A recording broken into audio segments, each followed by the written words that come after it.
स्वागत है आप सबका आपके अपने YouTube चैनल राधे रानी क्लासेस में। तो आपके लिए लेकर आ गए हैं क्लास 9th की यूनिट फर्स्ट की पोएम रहेगी आपकी। पूरे क्वेश्चन देखेंगे वन बाय वन करके। तो पहला क्वेश्चन रहेगा आपका, where does the traveller find himself, what problem does he face. तो आंसर देखिए इसका, the traveller finds himself in the yellow hood at a point where the road forks into two.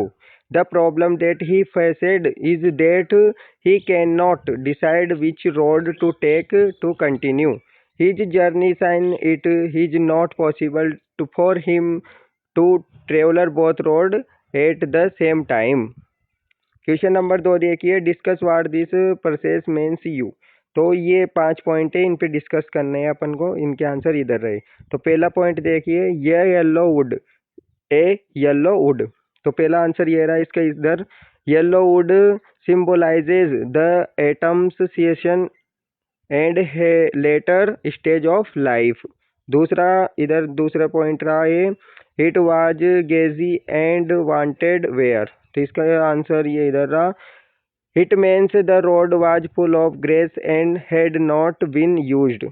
तीसरा point इधर देख सकते हैं, आंसर ये रहा, it means the use of the path by पेशर्स।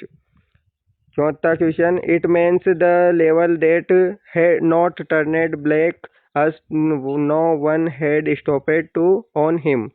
पांचवा answer, it means how we decide in life led to many other discuss. Question number 3 देखते हैं, is there any difference between the two road as the point describe them. पहला इसके अंदर भी 2 point रहेंगे आपके। पहला पॉइंट इन स्टेजाइज 2 एंड 3।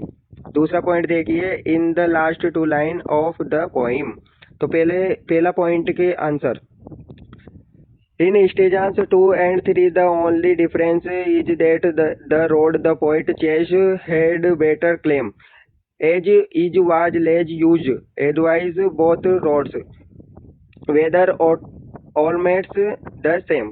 दूसरे क्वेश्चन का दूसरे पॉइंट का आंसर देखिए, in the last 2 lines the poet says there is a disgrace because he too the less traveled road and that made on the discuss। Question number 4 रहेगा आपका, what do you think the last 2 lines of the poem mean. Answer देखिए इसका, the last 2 line mean the accident of reality. The poets made a chance and accident the challenging both. He changed the less traveler to do something discuss to, so he does not direct his choice. तो अगले question में देखिए आपके long answer रहेंगे। तो part second के long answer का first question देखिए, have you every had to make a difficult choice. ये 2 और आगे भी क्वेश्चन है, और do you think you will have difficult choice to make, how will you make the choice, for what reason. तो answer देखिए इसका, no till now I have never been a situation in which I had to make a difficult choice. Perhaps I am still too young. Yes, I think in future I will never difficult choice to make. I will make a choice according to my ability and standing. I will choose a path that give me separation and material passage. I will not join the rat race of money. Like the poet, I will choose a challenging and unexplored path in my life। Question number 2 देखिए, after you have made a choice do you always think about what might you have been or do you expect in reality. Answer देखिए इसका, taking I discussion can make or may our future, having made a choice I accept the reality, thinking again and again about, misprint हो रहा है ये थोड़ा सा, might I have been is not a possible positive approach.